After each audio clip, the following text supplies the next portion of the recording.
channel. I'm Nikki from Genic Fashions, and in this video I'll be taking this dress and I'll be giving it a fresh new look. So when I initially bought this dress, I really loved it for the bold colors and I really was into stripes, and I actually really still do like the colors of the dress, but I no longer like the fit. So I will be creating this dress that I have sketched out here. I'm going to show you each and every step along the way, and then I will be showing you the finished product.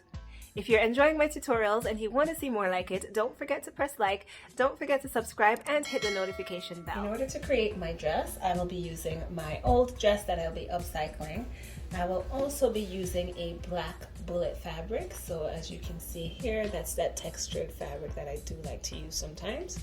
And I will be using just a regular tank top in order to help me create the shape. I'll also be using this pencil skirt to trace out the bottom part of my dress. Just a bit of a disclaimer here.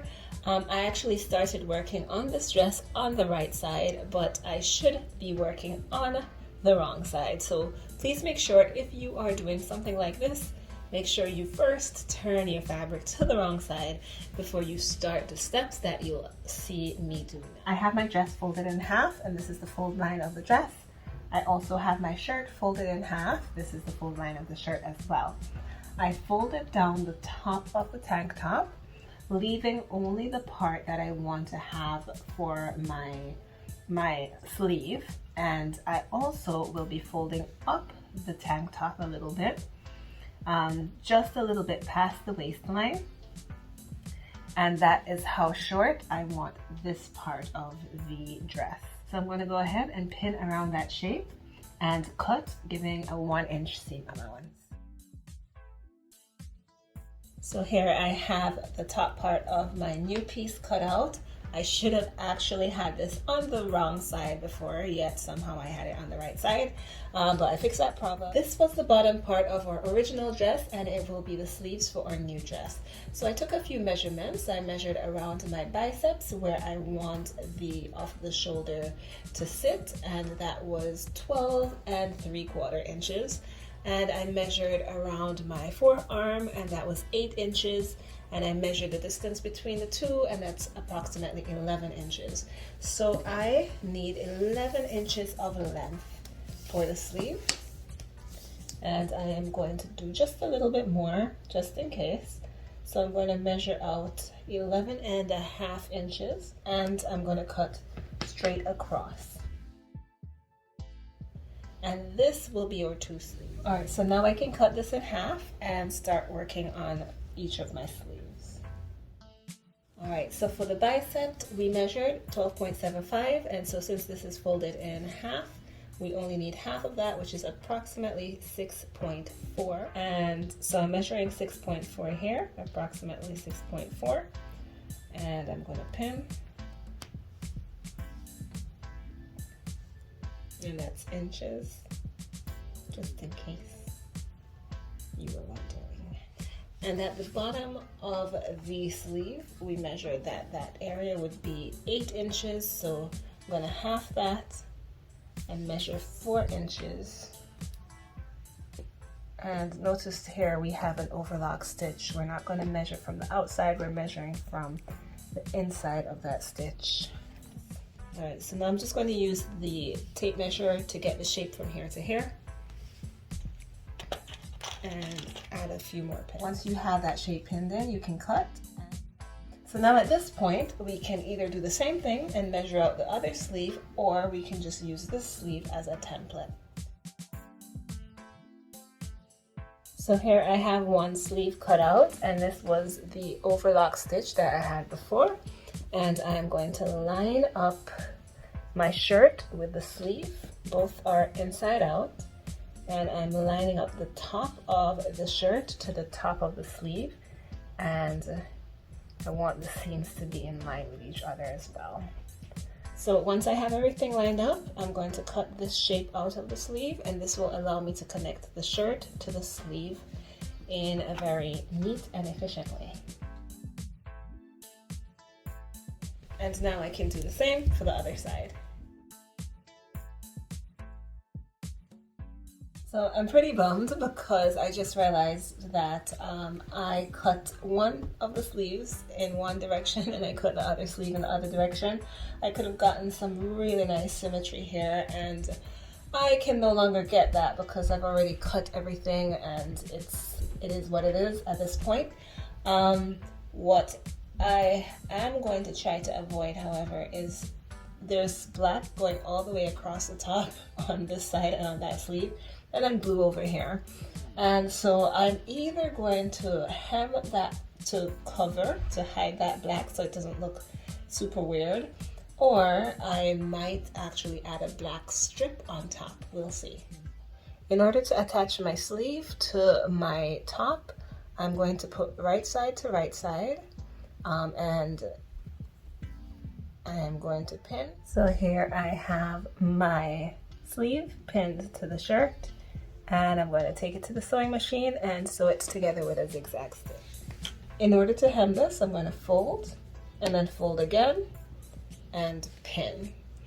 And I'll be doing that around the whole thing, going around the shoulder. I pinned around the hem at the top of my now new shirt, and then I tried it on and realized in the back it was actually kind of loose. So definitely at this point in your project, you're going to want to try this on. I'm going to be adjusting before I hem the top. I'm going to have to adjust the back. So this is where the sleeve is attached. I'm going to pull that in a little bit here on both sides, and then I'll be able to hem the top. And by doing that adjustment, it will allow the back to fit well and sit properly. So I just finished hemming the top, and I also went ahead and hemmed the bottom of the sleeves. Now, whenever you're working with something with such bold colors and the colors are changing from part to part, it is a good idea to actually switch the thread out. So I actually hemmed that in blue, I hemmed that in blue, but I hemmed this in black. And notice there is a white section over here. Even though it's a small section, I hemmed it in white. And that will just allow for just a neater finish. All right, so I also tried it on and determined that I wanted my waistband or my waistline to be right here where I pinned. So what I'm going to be doing is I'm going to be creating a skirt, and I'll be sewing it on at that point. What I'll do now is I will add an inch for seam allowance and cut straight across, and then I'll be done with the top. All right, so now I am going to be using the skirt in order to pin the shape of the bottom of my dress. So I have my shirt here that I created folded in half, and I have my skirt folded in half, and I have the black fabric here folded in 4. And so I'm going to pin the shape of the skirt starting from the bottom of the shirt and go all the way down. Now the goal here is to really get the shape of something that I know already fits, but I also want to make sure that it's the same size at the top of the skirt and at the bottom of the shirt. Now I'm going to cut this with a very generous seam allowance because I'm not sure how much the fabric stretches versus the skirt that I have. So if I need to adjust it, I can always adjust the pins. If I need to make it tighter, I can do that as well. So to separate the left side from the right side, I'm going to take out each pin, repin the top 2 layers, and pin the 2 bottom layers. I'm going to do that all the way down. So here's what this looks like so far. I actually made the skirt a little bit loose and a little bit long because I didn't know how I wanted it to look. So after trying it on, the shirt and the skirt together, I decided that I wanted the skirt to stay a little bit loose but to be a lot shorter.